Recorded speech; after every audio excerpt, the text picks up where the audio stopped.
Kygo, it is an absolute honor having you on America's Dance 30. Welcome to the show for the first time. Thank you. Thank you.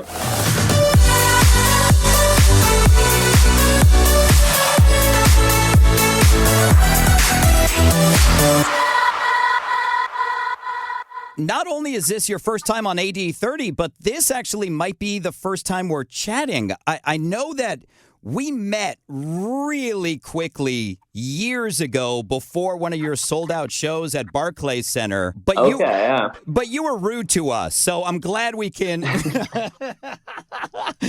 can't even say that with a straight face. I know you're one of the nicest guys in the business. I try to be. I try to be nice. Yeah, I'm obviously totally kidding, but it's awesome finally getting to chat with you. I can't wait to hear all about your brand new smash, Whatever, with Ava Max, and we're going to find out how the song was born.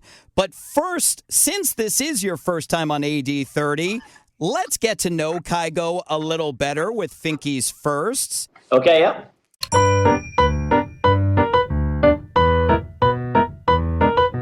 I know that you learned piano at a really young age, right? Yeah, I started taking lessons when I was 6, I think.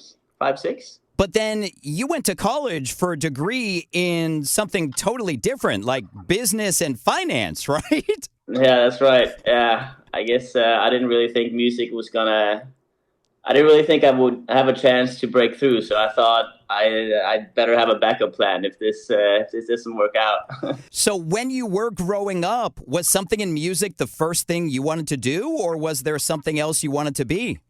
I guess growing up, I played a lot of football or soccer, and I guess that was my dream when I was, younger. But then I think it switched around maybe 14, 15, 16 years old.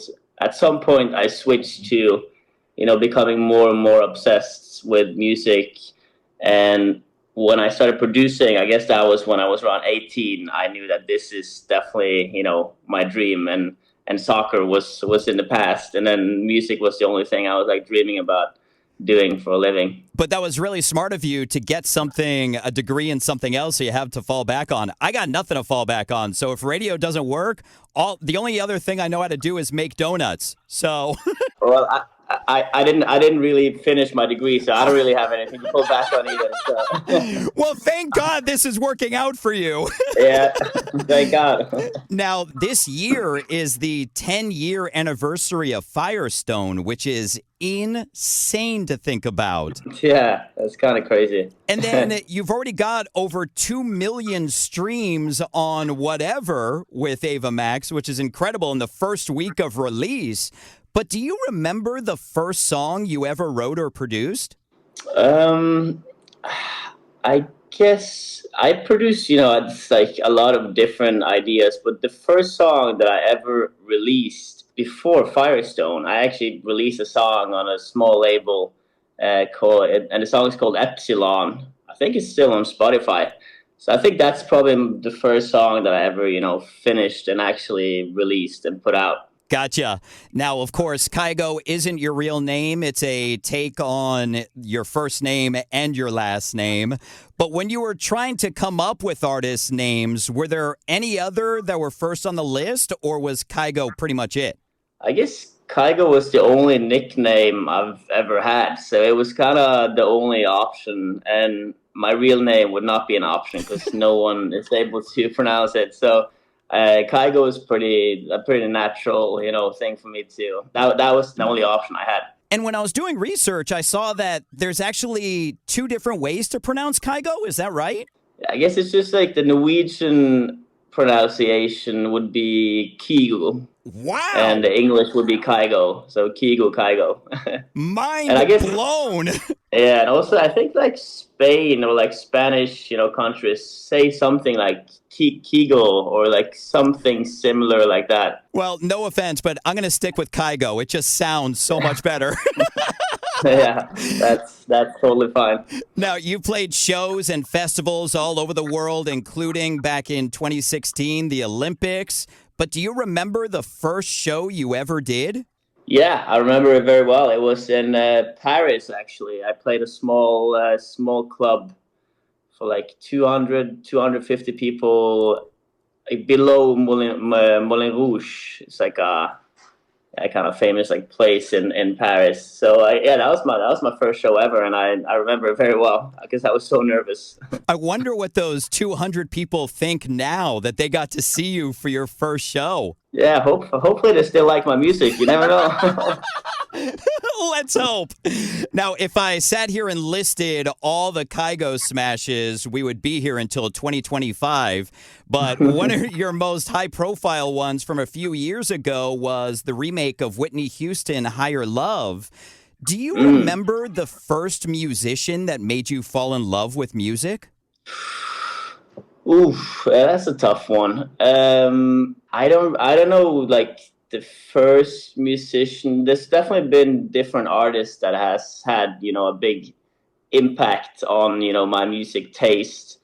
I think when I was younger, I was listening to, Bruce Springsteen and all those like classic, more like old school artists. And then, but I think if there's one artist that's had a huge impact on me in my career, it has to be Avicii, because he was the one that got me into producing music and kind of, the reason why I'm still doing what I do today. Absolutely. Now, along the same lines, do you remember the first dance song that made you fall in love with EDM? Yeah, it was definitely it was one of Avicii's like early songs. I guess obviously Bromance was his like first, I guess, major hit. But I remember that he had some like older remixes of songs. One called, it was a remix of a song called New New New, but I actually can't remember what the original artist's name is. But yeah, he did so some of Avicii's like early remixes. I think was, the reason why I fell in love with, dance music. And man, I remember Seek Bromance from back in the, such a classic, unbelievable Yeah. song. Now, finally, your brand new smash, Whatever, with Ava Max has the lyrics, "Won't see me cry, no tears." But what is the first thing that makes Kygo cry? I don't really cry. I don't think I cry that often, but obviously if Lies, something Kygo! if something sad happens, or if I can definitely, if I watch a movie and there's something really sad, I can get a little tear in my eye. That happens. Same. And I sit there and go, what is wrong with me that I'm crying right now? Yeah. Let's talk about this smash. How was Whatever born with Ava Max? It was actually a demo I got. So I got a demo, and and it was, the rewrite of Shakira's, major smash. And I just had to listen to it, and I was like, wow, this is definitely, it's something about when you have a chorus that everybody knows and the same melody that people recognize. And I thought it was just like very well done. So I, started working on this demo. And I knew Ava Max also loved the demo, so I started producing around it, and then Ava cut the vocal, and it sounded amazing. And basically, the song was done. We were actually never in the studio to do it together, but we met in the studio in LA, and we had to like listen to the mix of the song, and we were both, really happy about how it sounded. Yeah, I mean, you guys absolutely killed it. How long ago did you first get the demo? Probably last summer at one point, I think maybe June. So I've had it for a while. I actually produced most of it. Yeah, it was last summer, like June, July last summer. And when you're working on an interpolation like this, do you get worried about what the original artist is going to think? Like, did you get worried what Shakira was going to think about it? No, not really, because I heard pretty early on in the process that she heard the song and she liked it. So I kind of knew that she, approved this version. And I also saw yesterday she just posted on her Instagram story that she likes this version as well. So I kind of felt that I wasn't worried, because I knew that she already, through management or something, I heard that she liked this version, and she was, excited about it as well. And that's got to be cool as an artist to hear like a rebirth of a song. yeah, I guess like for her, I think she just, it got to be cool for her as well to listen to, new versions and new, of her songs. So I think as far as I know, she's just very, positive, and she wants this song to do well. Well, speaking of versions, something I love to find out is how many different V's there are of a song from when you start working on it, all the tweaking that goes on to when you finally put it out. Do you remember what the final V was of whatever? That's a good question. Probably 15, 16, 17. That's very, very normal. Like, it's not really, yeah, I rarely have a song that has less than, 10, 15 versions of it before it's done. What was the highest V for a Kygo song? Oh, I've had 60, 70. Like, I actually know this song. There was a song called Kids in Love that I had on my one of my albums, and that one I had so many different versions because there was different, vocal ideas. It was so many versions. So I think it was 50, 60, or 70. I don't know how many. That was a long process.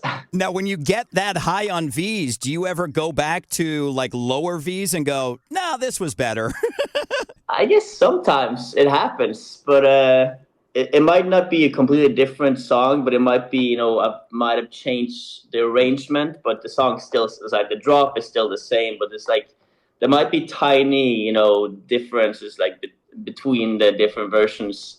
So, but sometimes I do go back and I feel like, I listen to the newer version and oh, no, that's not the right arrangement, and I go back to an earlier one and I keep working on that one instead. Well, congratulations on the final V of whatever. It's an absolute smash. What is next Thank for you. Kygo? Well, I guess I have spent a lot of time in the studio this year, so I'm releasing an album this year, and I have a lot of new songs coming out. So I'm just excited to finally release music again. It's been a while since I released anything, so I'm gonna try to get a lot of new music out this year. Well, as a fan of Kygo, I'm sure I can speak for everyone that says, awesome. Can't wait to hear it. Kygo, it is awesome finally chatting with you. Thank you so much for your time with us on America's Dance 30. Of course. Thanks for having me.